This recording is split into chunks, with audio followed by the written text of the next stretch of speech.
It's never too late to look to the future, at least I hope it isn't. This has been such a busy start to the year that we're close to halfway through February and I still haven't made my anticipated games video.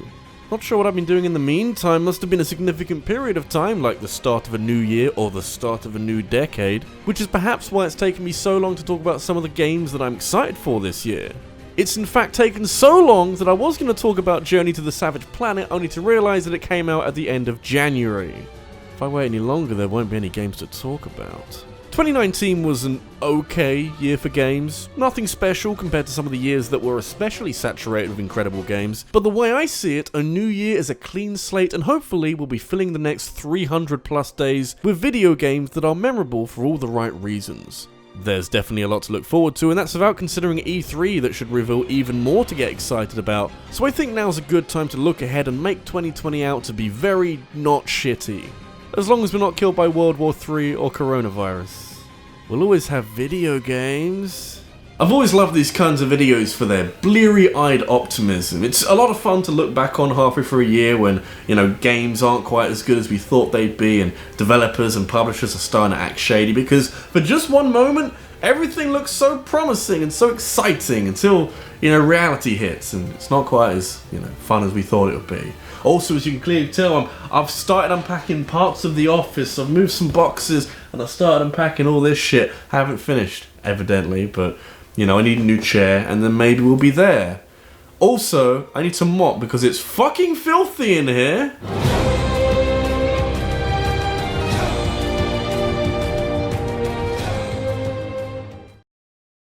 With the last decade being full of open-world video games, you'd imagine that I would be completely sick of the sight of them.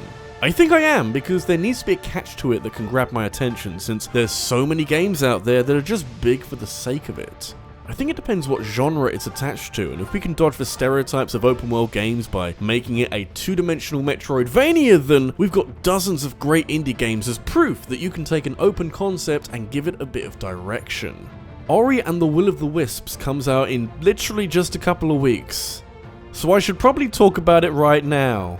Honestly, I almost forgot about this game. I haven't heard a ton about it since E3 2019 when it got pushed back to 2020, so I'm hoping that it's still looking as encouraging as it was back then. The first Ori game was such a brilliant blend of Metroidvania style exploration with beautifully artistic environmental design and incredibly slick controls that completely gripped me from its depressing start to its spectacular finish. One of the best games of its type, so it'll be interesting to see what the sequel is like, considering that Will of the Wisps is planning on changing a few things so that it was slightly more reminiscent of Hollow Knight than Ori 1. Ori and the Blind Forest was never the most difficult game around, but I'm hoping that through all the little tweaks and additions thrown into the mix, Will of the Wisps doesn't dumb everything down. We'll know within the first 10 minutes, because if the prologue doesn't make me burst out into a shower of tears, I want my fucking money back. Talk about big shoes to fill.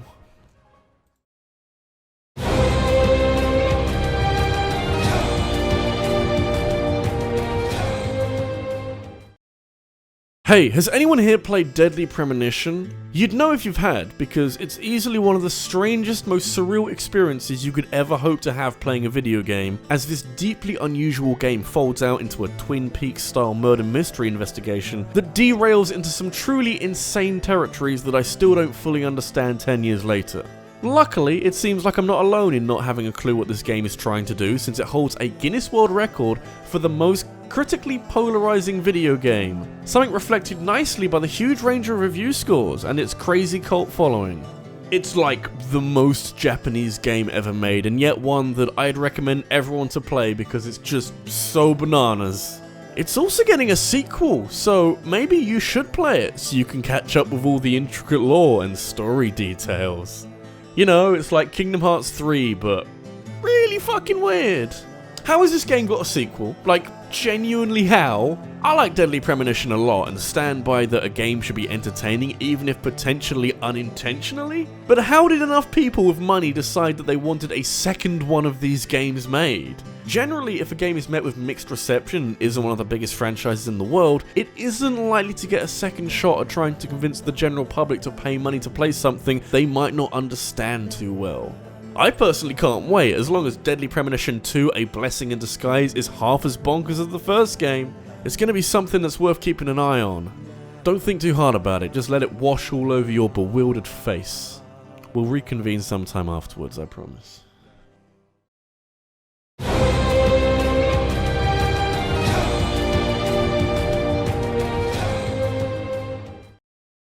These videos are great fun as a moment of self-realization that actually I'm really excited for a game that I had no idea that I was excited for. It was only when I was looking over a list of games that are due to come out in 2020 that I realized that Watch Dogs Legion is one of them. A game that acts less like a sequel to two previous games that were a little too obsessed with hacking, and more like a complete reimagining of what Watch Dogs can be from the ground up. Previous games were okay, but mainly focused on being discount Grand Theft Auto games with the hacking concept lazily tacked on top, so it's very exciting to see Watch Dogs approached from a completely different angle. Mate, this thing has permadeath now, and I'm so fucking excited for it! How did that happen? It's also set in London, so I feel at home already, but it plays perfectly into the culture of constant surveillance that people imagine that Londoners have to wrestle with on a daily basis. It's actually not that bad, but it makes for the perfect home for not just sneaking around the narrow streets, but also for recruiting fellow oppressed members of the public to help fight back the oppressive government and support the revolution. There's a surprising amount of influence from Fire Emblem, of all places, since you recruit people as you go and hear each of their stories told over a series of conversations, and if you mess up badly enough, you can permanently lose members of your revolution. Alternatively, you can just surrender to the police if you get caught, and maybe not lose your rebel grandma to the inevitability of time. Just yet. Once our flag flies across the nation, you can rest, my sweet old lady friend. Your sacrifice will not be in vain.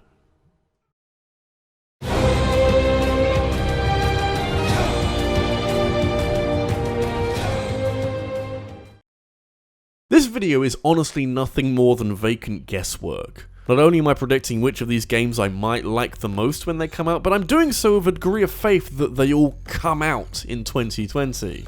I was looking over last year's video recently, and about half of the list still hasn't come out because they got delayed for various reasons, and I'm now wondering if delaying a game does much to dampen my excitement for it. I think it does a little bit, but I'm hardly going to say that Doom Eternal looks boring now, or that it isn't one of the most exciting releases of the year that looks to build on some incredibly solid foundations laid down by Doom 2016. No amount of delays in the world can knock that house down. Among certain groups, a game getting delayed actually has the opposite effect and makes them more excited, and I can see that point of view, because if a game has more development time to it, then that's potentially fewer glitches and more time spent on quality of life improvements. And, you know, as long as a developer isn't rushing towards a release date, that can only be a good thing. It's been a few years since Doom got the kind of reboot that dreams are made of, and I think we sometimes forget just how incredible this game is. It has the smooth polish of a modern game, but with a retro arcadey feel to it that has you bouncing from room to room, tearing apart demons, and going from one big gun to the next. It's the perfect love letter to longtime Doom fans, but also an encouraging sign that this franchise is moving in the right direction. Something that seems to be continuing with Doom Eternal, but this time, there's lots more demons, and Doom Guy can wall climb and use a grappling hook, and even has an energy sword for scything through the bad guys. So, Doom Eternal is sounding like the kind of sequel that it needs to be, one that doesn't change too much but just adds more content when necessary and gives the thirsty public even more Doom to wrap their teeth around. We don't have to wait too long now, since the delays pushed a 2019 release into a game that comes out next month. Can't think of any better way of celebrating the first day of spring.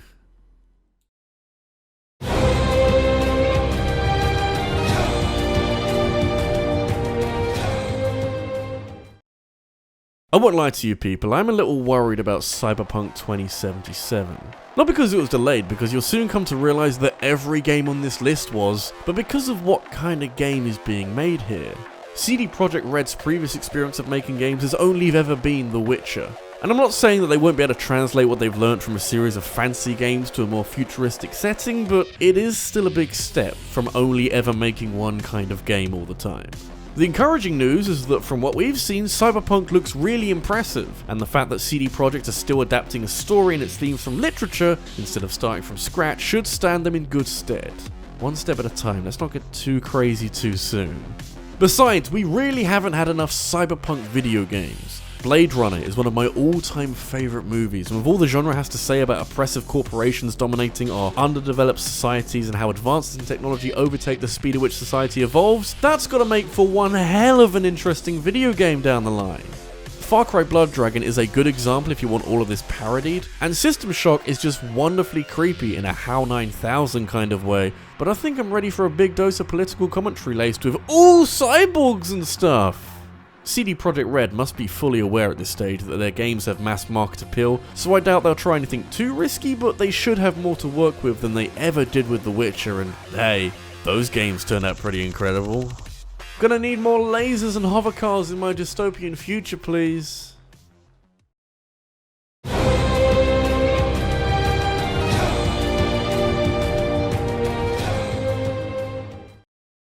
Who can say with any confidence where horror games are heading in the future? The fundamental basics haven't changed too much, but I think the target audience is constantly evolving, with horror games undergoing a similar evolution to appeal to this shifting demographic. The Resident Evil 2 remake from last year was a classic example of how an older game has been modified to suit what the average player will find more palatable, and this goes much further than updating arcade game design. The gap between the original and the remake was 21 years, which is an absolute eternity in terms of video game development, but Capcom did a great job with the Resi 2 remake. It's also the same gap between the original Resident Evil 3 and the remake we're getting this year, so maybe we'll get the same result? I feel completely revitalized on Resident Evil now. After the 6th game, I was so jaded about where this series was going, since Resi 6 felt like a giant culmination that fell flat on its face and left the franchise scrambling around looking for an identity. I don't think yearly remakes are the way forward long term for Resident Evil, but if the Resi 3 remake is half as good as last year's Resi 2 remake, then I'm fully on board with this caliber of holding pattern. Not that it'll feel anything close to a holding pattern, since high-definition Nemesis, equipped with new methods of tracking the player down, will be absolutely terrifying and will provide a new generation of players with an updated version of what terrified so many 2 decades ago. Feels like a real-life virtual version of the clown from It, terrorizing gamers every 21 years. Thanks, only just got over it.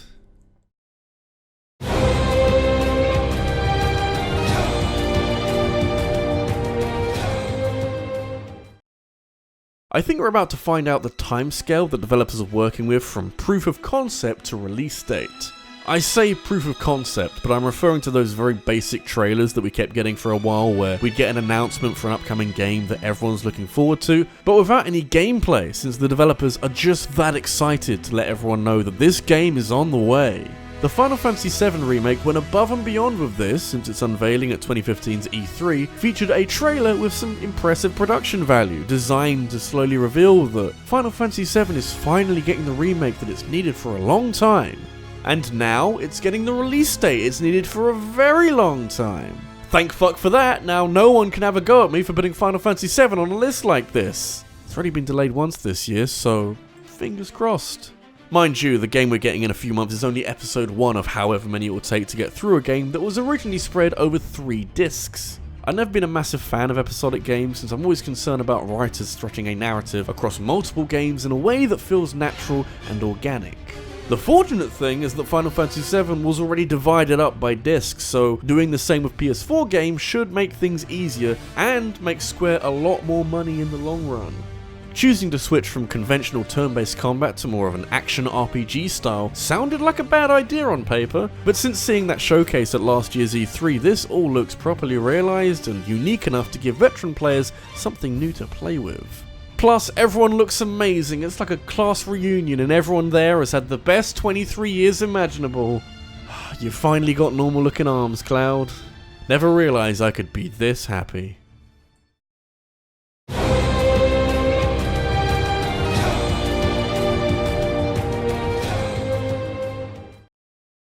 So much of this video has been sequels and remakes, but I just think that's the culture as it is now. We'll recognise an IP from afar and immediately get invested in some kind of follow-up that reuses a lot of similar ideas. And hey, if we got interested in the story in the original game and the sequel promises some kind of continuation, fucking hell we're going to be excited about that. Even if it didn't need a sequel. As I stated last week, The Last of Us is the perfect self-contained story. You soak up that prologue like your shirt soaks up your tears, and then launch yourself into an intricate tale of endurance and self-preservation at all costs, and just generally the deep wounds that loss can inflict. It's a lot to take in at times, and quickly becomes a story that benefits from repeat playthroughs and enough downtime to ponder how all the pieces fit together, but that's why a sequel is so intriguing to me. There's definitely loose ends that a follow-up could pull on and see where they lead, but The Last of Us ended so perfectly that I'm worried about a sequel upsetting this brilliant conclusion. There's a lot more riding on this one than you'd think. The saving grace is that Naughty Dog have been putting a lot of work into The Last of Us Part 2. They went from nearly yearly releases of Uncharted games to having a 3-year gap with very little going on apart from a lot of focused development on this game. So while it may feel like a sequel to The Last of Us is a bit unnecessary, it certainly hasn't been rushed out to take advantage of the first game's popularity and impressive sales. The only other concern is whether The Last of Us Part 2 can be a satisfying sequel to one of the best games of all time, and obviously there's no way of me knowing that now, but hopefully it'll be great to the point where we don't have to worry about the gameplay demo for 2018's E3 most likely being scripted and not reflective of the final product. Looks awesome, let's hope it's something close to this. Only got a few months to wait until we all find out.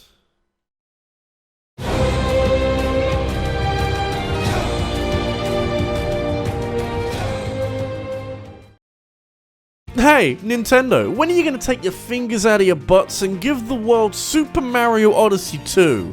I know you're busy with lots of games and no doubt working hard to somehow get most of this video ported to the Switch, but you gave Super Mario Galaxy a sequel when it sold huge numbers and had perfect review scores thrown at it from all angles. All I'm saying is that if you need a game to occupy a space in your release schedule, you could be doing a lot worse than Super Mario Odyssey 2. That being said, Nintendo already has a plan in place like that might not include Super Mario Odyssey quite yet, but does involve their other titanic release from 2017. But who honestly knows when Breath of the Wild 2 is coming out? Remember when we went years without any information on the original Breath of the Wild? We didn't even know its name for years at a time, so hopefully we don't have as large a gap between last year's reveal trailer for the sequel and its release at some point this year maybe? I'm only saying that because Nintendo doesn't have a big Christmas game in the same vein as Pokemon and Smash Bros were in the last 2 years, and Breath of the Wild would be one of the biggest names they could ever have close out 2020. What do I actually want from this game? Not sure yet, but its mere existence is encouraging, considering how much work went into making Breath of the Wild's raw components. Keep things simple, maybe don't make an entirely new overworld, but tweak what's already there, and maybe give me some classic Zelda dungeons instead of 100+ Sheikah shrines? How about Breath of the Wild 2 returns completely to the Zelda formula from previous 3D titles, but retains the huge overworld and climbing and maybe even weapon durability if people can keep their shit together? Nintendo don't have to do a ton with this game, and I really hope they know. We don't often get Zelda sequels, so let's see where they go with this. Hopefully somewhere creepy.